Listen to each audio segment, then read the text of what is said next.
হামের উপসর্গ নিয়ে রাজশাহীতে আরও ৩ জন শিশুর মৃত্যু হয়েছে। মঙ্গলবার সকাল ১১টা পর্যন্ত ২৪ ঘন্টায় রাজশাহী মেডিকেলে মারা গেছে একজন। এছাড়া রাজশাহী বেসরকারি হাসপাতালে আরও ২ শিশুর মৃত্যু ঘটে। এ নিয়ে সরকারি হিসেবে কেবল রাজশাহীতেই ৪৩ শিশুর মৃত্যু হলো। বেসরকারি হিসেবে এই সংখ্যা ৪৭। এছাড়া হামের উপসর্গ নিয়ে নতুন করে রাজশাহী মেডিকেলে ভর্তি হয়েছে ১৮ জন। চিকিৎসাধীন রয়েছে ১২৩ জন। ৪ দিন হলো হাঁস ঘাসা, তাদের 2 দিন হলো বার হয়ে এগুলা সব বার হচ্ছে। বার হয়ে এখনো ছেলে সুস্থ হয়নি। এখানে এসে বলছে এখানে চিকিৎসা ৯ দিন ধরা চলছে। সমস্যা ছিল ঠান্ডা এবং জ্বর, তারপরে হাম বের হয়েছিল।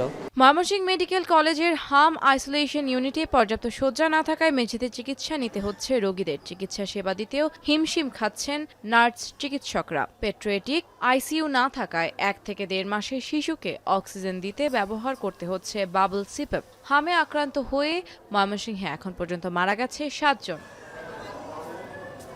সারা দেশের মতো সিলেটেও বাড়ছে হাম আক্রান্তের সংখ্যা। জেলায় নতুন করে আরও ৩৫ জনের দেহে হামের উপসর্গ মিলেছে। সিলেটে সোমবার এক শিশুর মৃত্যুর পর থেকে আতঙ্ক বেড়েছে। বর্তমানে শহীদ শামসুদ্দিন আহমদ হাসপাতালে চিকিৎসাধীন রয়েছে ৭০ জন রোগী। এটা হাম পরে ৩ দিন হলো আর কি এখানে আসলাম, আসার পরে এখন ট্রিটমেন্ট নিতেছি।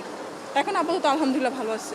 যত ছুটে যাওয়া যায় তার থেকে বেশি পেশেন্ট ভর্তি হচ্ছে, প্রকোপটা এখন বাড়তেছে। মৌলভীবাজারে গত কয়েকদিনে ১০৫ জনের হামের পরীক্ষা করা হয়েছে। এদের মধ্যে ১০ জনের দেহে মিলেছে ভাইরাস। মৌলভীবাজার ২৫০ শয্যা সদর হাসপাতালের হাম আইসোলেশন ওয়ার্ডে ১৫ শিশু চিকিৎসাধীন রয়েছে। আইসোলেশন আমাদের গত ৭ দিন আগে আমরা চালু করি। আজকেও আমাদের আইসোলেশনে ১৫ জন রোগী ভর্তি আছেন, যার মধ্যে আমাদের ১২ জন রোগী হচ্ছেন শিশু এবং ৩ জন রোগী হচ্ছেন পূর্ণবয়স্ক পুরুষ এবং মহিলা। প্রতিদিনই আমাদের আইসোলেশন থেকে ৩ থেকে ৪ জন রোগী সুস্থ হয়ে বাড়ি যাচ্ছেন হামের উপসর্গ নিয়ে যারা ভর্তি হয়েছিলেন।